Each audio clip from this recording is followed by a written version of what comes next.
Hello students, पिछली class में अपन ने अलजेब्रा ऑफ कॉम्प्लेक्स नंबर किया था, जिसमें अपन ने क्या क्या किया था। पहला किया था addition of two complex number, subtraction of two complex number, multiplication of two complex number and division of two complex number, और उनसे रिलेटेड कुछ क्वेश्चन भी अपन में डिस्कस किए थे।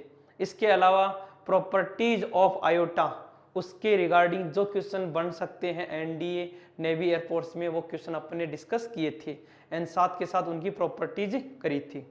आज जो अपन करने जा रहे हैं वो अलजेब्रा का ही पार्ट है। वो क्या है? Multiplicative of inverse.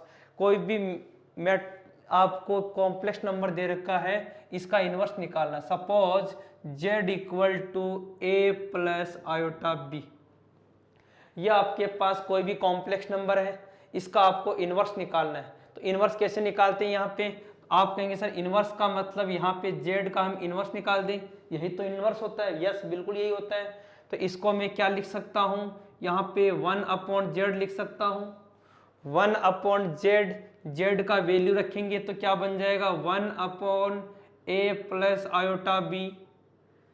पिछली क्लास में मैंने क्या समझाया था आपको कि कभी भी कोई भी कॉम्प्लेक्स नंबर का आंसर आएगा वो हमेशा रियल प्लस या माइनस इमेजिनरी, दो पार्ट में आएगा, रियल और इमेजिनरी आएगा। बट यहाँ पे डिनोमिनेटर में लिखा हुआ है, तो इसको सेपरेट करने के लिए अपन क्या करेंगे? रेशनलाइजेशन करेंगे, परमीयकरण करेंगे। यहाँ परमीयकरण देखिए किस तरह से होता है। परमीयकरण के लिए अपन ऊपर नीचे a माइनस आयोटा b से मल्टीप्लाई करेंगे, a माइनस आयोटा b से। तो ये क्या बन जाएगा? a minus iota b upon a plus b a minus b क्या होता है? a square minus b square. But iota के केस में आयोटा स्क्वायर बन जाता है प्लस, तो बन जाएगा a square plus b square. तो इस तरह से z का इनवर्स आपके पास आ गया, a upon a square plus b square minus iota b upon a square plus b square. इस तरह से आप इनवर्स निकाल सकते हैं। अब देखिए कई बार इसको कॉम्पैक्ट फॉर्म में लिखते हैं। कॉम्पैक्ट फॉर्म में कैसे? कि अभी अपन आगे पढ़ेंगे। मान लीजिए कोई z दिया हुआ है a प्लस आयोटा b, तो इसका कॉन्जुगेट लेते हैं z बार से। ये अभी अपन करेंगे, इसको डिनोट करते हैं a माइनस आयोटा b में। और ये जो है z का मॉड, इसका स्क्वायर होता है under a square b square. अभी अपन आगे करेंगे इसकी चर्चा।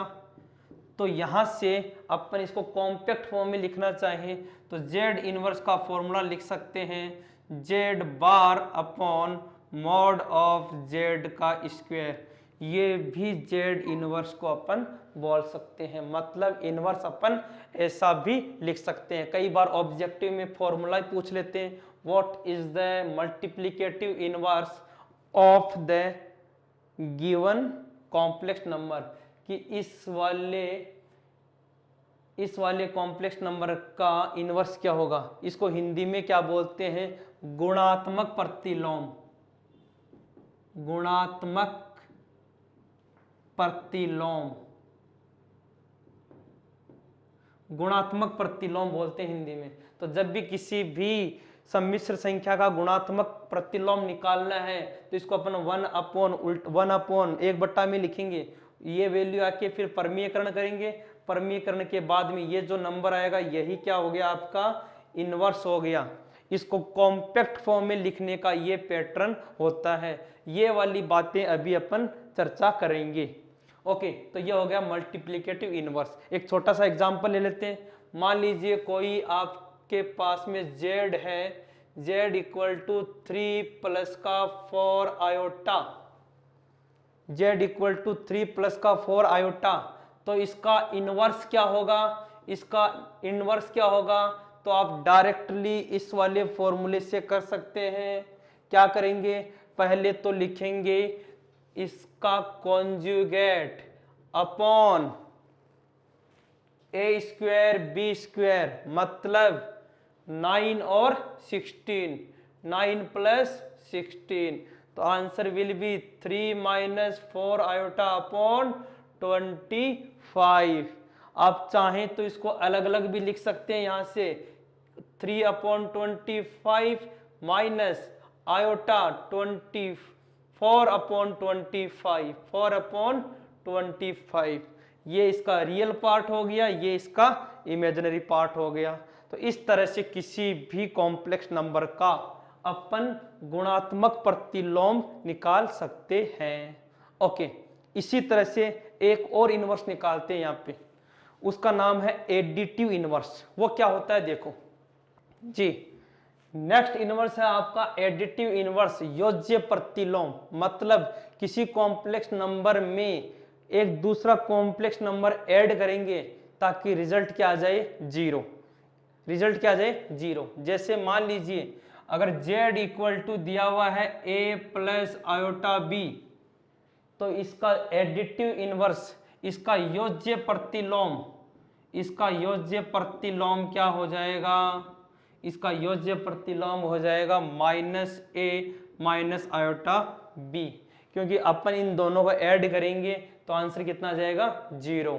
तो कभी भी एक कॉम्प्लेक्स नंबर दिया हुआ है उसमें कौन सा कॉम्प्लेक्स नंबर ऐड करें ताकि आंसर क्या आ जाए, जीरो। तो इस केस में आप इस तरह से योज्य प्रतिलोम निकाल सकते हैं। कई बार पूछ लेते हैं छोटा सा क्वेश्चन, तो ये हो गया आपका योज्य प्रतिलोम। इसके बाद में आगे चलते हैं, देखो जी, equality of two complex number, कि दो कॉम्प्लेक्स नंबर का कंपैरिजन कैसे कर सकते हैं, मतलब इक्वल कैसे कर सकते हैं, कैसे दो कॉम्प्लेक्स नंबर इक्वल हो सकते हैं, क्या कंडीशन होती है वो देखिए।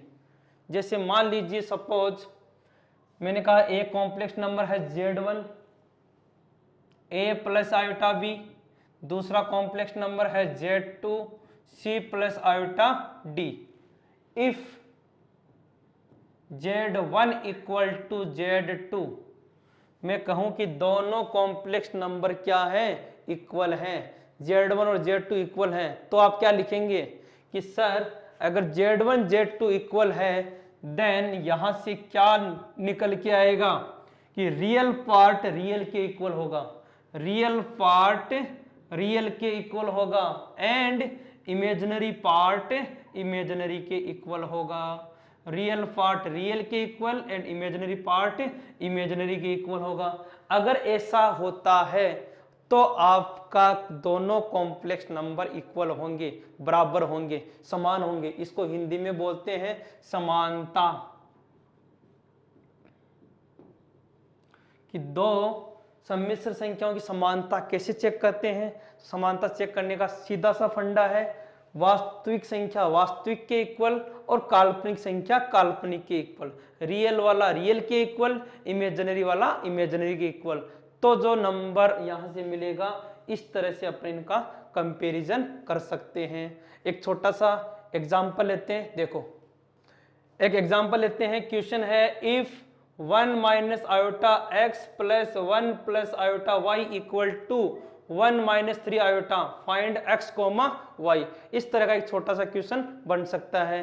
तो आप क्या बोलेंगे, सर इक्वलिटी प्रूव करना है, तो आप क्या करेंगे, इधर का रियल पार्ट लिखो एक साथ, इधर का रियल पार्ट, इधर का इमेजिनरी, इधर का इमेजिनरी, दोनों को इक्वल कर दो, आपका आंसर आ जाएगा। देखो कैसे, यहाँ पे मैं x को अंदर मल्टीप्लाई करूंगा तो ये बनेगा x minus iota x plus यहाँ से y को मल्टीप्लाई करेंगे y plus iota y equal to 1 minus 3 iota. बताइए यहाँ से रियल क्या है, आप कहीं सर रियल है x प्लस वाई, रियल क्या है x प्लस वाई। आयोटा के साथ में कौन कौन है, आयोटा के साथ में आप कहेंगे minus x plus y, minus x plus का y equal to 1 minus 3 iota. अब आप कहेंगे ये रियल ये रियल, ये इमेजिनरी ये इमेजिनरी, तो यहां से क्या रिलेशन बन गया, यहां से रिलेशन ये बन गया कि x प्लस वाई तो हो गया 1 के इक्वल और माइनस एक्स प्लस का y हो गया माइनस 3 के इक्वल। ये वाला हो गया 1 के इक्वल और ये वाला हो गया माइनस 3 के इक्वल। अब आप यहाँ से एक्स वाई का वैल्यू निकाल सकते हैं, बहुत इजी है। यहाँ से 2y का वैल्यू मिल गया आपको -2, y का वैल्यू कितना मिल गया -1, और y का वैल्यू -1 है तो x का वैल्यू कितना हो जाएगा यहाँ से 2। तो इस तरह से 2, -1, आंसर कितना हो गया 2, -1। इस तरह से आप कोई भी दो कॉम्प्लेक्स नंबर को इक्वल निकाल के इस तरह के वेरिएबल्स की वैल्यू फाइंड कर सकते हैं। ओके जी, कई बार ऐसे क्वेश्चन भी आ जाते हैं कि if x plus iota y equal to, ये आपको कोई कॉम्प्लेक्स नंबर गिवन है, find x square plus y square equal to whole square. अब स्टूडेंट क्या करते हैं, कई बार सोचते हैं कि सर एक काम करते हैं, दोनों तरफ स्क्वायर कर लेते हैं, फिर दोनों तरफ कंपैरिजन कर लेते हैं, जैसा कि पिछला क्वेश्चन किया था।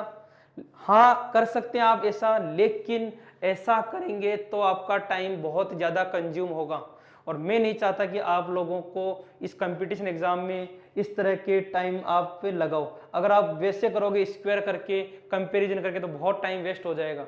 तो अपन क्या करते हैं, यहाँ पे थोड़ा सा कॉन्सेप्ट यूज करते हैं। क्या, आपको मैंने अभी थोड़ी देर पहले एक फॉर्मूला बताया था, a plus iota b, a minus iota b को जब मल्टीप्लाई कराते हैं तो क्या बनता है, a square plus b square, a square plus b square बनता है। तो यहाँ पे जब x प्लस आयोटा वाई लिखा हुआ है तो आप छोटा सा काम कर सकते हैं, put iota equal to minus, या रिप्लेस आयोटा को माइनस आयोटा से रिप्लेस कर दीजिए यहाँ पे।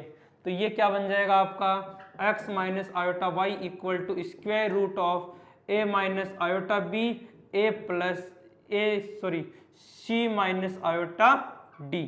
आपने क्या किया, हर जगह आयोटा को किससे रिप्लेस कर दिया, माइनस आयोटा से। बस आपका क्वेश्चन हो गया। आप इन दोनों को मल्टीप्लाई करा दीजिए। तो मल्टीप्लाई कराएंगे तो a plus b, a minus b क्या बन गया यहाँ पे, a square plus b square equal to square root of a plus b, a minus iota b क्या बन गया, a square plus b square, c plus iota d, c minus iota d क्या बन गया, c square plus d square. तो answer क्या आ गया, x square plus y square का होल स्क्वायर का। आप इसका आंसर लिख सकते हैं directly, x square plus y square का होल स्क्वायर इक्वल टू हो गया a square plus b square equal upon c square upon d square. तो आपको यहाँ इस तरह के क्वेश्चन में ये कंपैरिजन वाला, इक्वलिटी वाला रूल नहीं लगाना। आप बहुत जल्दी इसको इस मेथड से कर सकते हैं, आयोटा को माइनस आयोटा से रिप्लेस करके। इस तरह के बहुत सारे क्वेश्चन आपको मिलेंगे सीट के अंदर, जहां पे आप आयोटा को माइनस आयोटा से रिप्लेस करके बहुत जल्दी आंसर तक पहुंच सकते हैं। ओके, इसके बाद आगे चलते हैं। हाँ जी, अभी अपन बात करते हैं इनइक्वलिटी की, कि दो कॉम्प्लेक्स नंबर दे रखे हैं, Z1 equal to a plus iota b, Z2 equal to c plus iota d. क्या इसमें कोई इनइक्वलिटी का साइन लगा सकते हैं? क्या Z1 लेस देन Z2 या Z1 ग्रेटर देन Z2 ऐसा कहीं कर सकते हैं क्या? तो मैं कहूँगा नहीं। कॉम्प्लेक्स नंबर में आप कभी भी ये इनइक्वलिटीज नहीं लगाएंगे, ये होल्ड नहीं करता। कभी भी दो कॉम्प्लेक्स नंबर में इनइक्वलिटीज होल्ड नहीं करता, मतलब इनइक्वलिटी फॉलो नहीं करता। कभी भी दो कॉम्प्लेक्स नंबर का आप तुलना ग्रेटर देन, लेस देन, बड़ा छोटा से नहीं कर सकते। आपने देखा होगा कि जब कोई भी नंबर का बड़ा छोटा चेक कैसे करते हैं, ये एक्स एक्सिस है, एक्स एक्सिस में ओरिजिन से, मूल बिंदु से अपन जाते हैं बाएं से दाएं की तरफ, लेफ्ट से राइट की तरफ जाते हैं, तो संख्याएं क्या होती है, धीरे धीरे बढ़ती जाती है। ये वाली संख्या इस वाली संख्या से छोटी होती है, लेकिन यहाँ पे कॉम्प्लेक्स नंबर है, इमेजिनरी नंबर है, इसको अपन रियल एक्सिस पे नहीं प्लॉट कर सकते, इसलिए अपन इनकी तुलना नहीं कर सकते। तो दो कॉम्प्लेक्स नंबर की तुलना आप कभी नहीं कर सकता। इनइक्वलिटी डजंट होल्ड, इसके अंदर इनइक्वालिटी होल्ड नहीं होती, दो कॉम्प्लेक्स नंबर की इनइक्वालिटी होल्ड नहीं हो सकती। ओके ओके, कई बार ऐसे वर्ड लिखे हुए आते हैं, ये वाले वर्ड, प्योरली रियल या प्योरली इमेजिनरी, मतलब हिंदी में बोले तो ऐसा लिखा हुआ था, शुद्ध वास्तविक या शुद्ध काल्पनिक। शुद्ध वास्तविक और शुद्ध काल्पनिक, प्योरली रियल और प्योरली इमेजिनरी का यहाँ पे क्या रोल है देखो। मान लो let we have a complex number z equal to a plus iota b। अगर मैं बोलूं इज प्योरली रियल, ये z क्या है, प्योरली रियल है, शुद्ध वास्तविक है, तो आप क्या बोलेंगे, इसका मतलब काल्पनिक पार्ट क्या होगा, 0। अगर शुद्ध वास्तविक है, अगर रियल है, इसका मतलब इसका काल्पनिक पार्ट जो इमेजिनरी पार्ट है वो क्या होना चाहिए, 0 होना चाहिए, तभी तो ये शुद्ध वास्तविक बनेगा। कई क्वेश्चनों में ऐसे लिखा हुआ आ जाता है कि let z equal to a plus iota b, purely imaginary, मतलब शुद्ध काल्पनिक है, पूर्णतया काल्पनिक है, तो मैं क्या बोलूंगा, इसका वास्तविक पार्ट क्या होगा, 0। ध्यान दीजिए, शुद्ध वास्तविक है तो काल्पनिक पार्ट 0 होगा, और शुद्ध काल्पनिक है तो वास्तविक पार्ट 0 होगा। ये कंडीशन होती है जिससे अपन कोई भी क्वेश्चन को सिंप्लीफाई कर सकते हैं। तो इस कंडीशन के बेस पे एक छोटा सा क्वेश्चन अभी अपन डिस्कस करते हैं। क्वेश्चन क्या है देखो,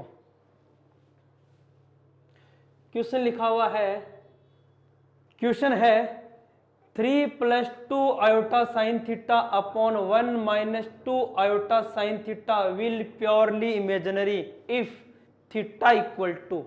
सर थीटा की कौन सी वैल्यू के लिए ये वाला जो भी कॉम्प्लेक्स नंबर है वो प्योरली इमेजिनरी होगा, मतलब शुद्ध काल्पनिक होगा। तो यहां से ये समझ में आ गया कि शुद्ध काल्पनिक है तो यहाँ पे इसका वास्तविक पार्ट को क्या करना पड़ेगा, 0 करना पड़ेगा, रियल पार्ट को 0 करना पड़ेगा। अब बताइए इसका रियल पार्ट क्या है, तो आप कहेंगे ऐसा तो हम डायरेक्ट नहीं बता सकते, अपन क्या करेंगे, इसको सिंप्लीफाई करते हैं। और सिंप्लीफाई कैसे करते हैं देखो, मैं आपको डायरेक्ट समझाऊंगा, आपको पूरा क्वेश्चन करने की जरूरत नहीं है, टाइम खराब करने की जरूरत नहीं है, आप सीधा इसको कैसे करते हैं देखो। हाँ जी, क्या लिखा हुआ है, प्योरली इमेजिनरी, मतलब रियल पार्ट को क्या करना है, आपको 0 करना है। तो आप डायरेक्टली यहां से जब परमीयकरण करेंगे 3 plus 2 iota sine theta upon 1 minus 2 iota sine theta multiply करेंगे 1 plus 2 iota sine theta upon 1 plus 2 iota sine theta equal to, देखो ध्यान से, पूरा मल्टीप्लाई करने की जरूरत नहीं है, आप क्या करेंगे यहाँ पे प्योरली इमेजिनरी मतलब वास्तविक पार्ट 0 करेंगे। तो वास्तविक पार्ट कौन सा है, वास्तविक पार्ट एक तो यहाँ से मिलेगा और एक वास्तविक पार्ट कहाँ से मिलेगा, यहाँ से। इन दोनों को मल्टीप्लाई करेंगे तो आपको वास्तविक पार्ट मिलेगा। तो आप कहेंगे वास्तविक पार्ट 3 एकम 3 हो गया, और यहाँ से करेंगे 2 दूनी 4, तो माइनस का 4 साइन स्क्वायर थीटा, माइनस का 4 साइन स्क्वायर थीटा अपॉन, अब देखो ध्यान से, अपॉन क्या आएगा, छोड़ो इसको, a plus b a minus b, कोई ना कोई नंबर आएगा, यहाँ पे आयोटा नहीं आ सकता, तो आप बोलेंगे जो नीचे आएगा वो आएगा 1 plus 4 sine square theta equal to 0। केवल मैंने रियल पार्ट निकाला इसका, क्यों, क्योंकि प्योरली इमेजिनरी है तो मुझे क्या करना है, रियल पार्ट को 0 करना है, इसका वास्तविक पार्ट है उसको क्या करना है, 0 करना है। तो इसका जो रियल पार्ट था इसी को मैंने फाइंड कर लिया और डायरेक्टली 0 करना है। आप इसको भी निकालने की जरूरत नहीं थी, आप इसको निकाल रहे हैं अलग बात है, बट इसको निकालने की जरूरत आपको नहीं है। अब 0 करेंगे तो डायरेक्टली क्या मिल गया आपको 3 equal to 4 sine square theta, क्योंकि ये तो कहाँ चला गया 0 में, तो यहाँ से आपको वैल्यू मिल गया sine square theta equal to 3/4, then sine theta equal to √3/2। Sine theta की वैल्यू √3/2 कहाँ होती है 60 डिग्री पे, तो आंसर कितना हो जाएगा थीटा इक्वल टू π/3 60 डिग्री। इसके अलावा भी आप ऑप्शन देख सकते हैं, ऑप्शन क्या दिया हुआ है, ऑप्शन n की फॉर्म में दिया है, थीटा की फॉर्म में दिया है। अगर थीटा की फॉर्म में दिया है तो आप डायरेक्टली निकाल सकते हैं। इसके अलावा n की फॉर्म में दिया है तो n की फॉर्म में भी आप आंसर निकाल सकते हैं। और ये अपन ट्रिगोनोमेट्री में करेंगे कि n की फॉर्म में दिया तो आंसर कैसे निकालेंगे, बट आप अभी इतना याद रखें कि ऑप्शन क्या है उसी के हिसाब से आप आंसर निकालेंगे। तो इस तरह से कोई भी प्योरली का क्वेश्चन हो आप कर सकते थे। अगर यही क्वेश्चन ऐसे आता प्योरली रियल तो क्या करते हैं, प्योरली रियल के केस में क्या करते हैं, काल्पनिक पार्ट को 0 करते। अब आप कहोगे सर काल्पनिक पार्ट कैसे निकालेंगे, देखो इफ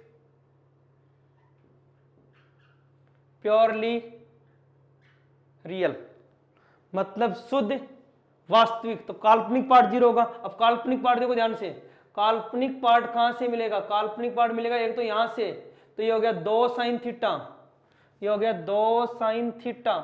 एक काल्पनिक कहां से मिलेगा, इसको इससे करेंगे यहाँ पे 3 दूनी 6 साइन थीटा प्लस का 6 साइन थीटा अपॉन जो आया था वहां पे वो इक्वल टू 0।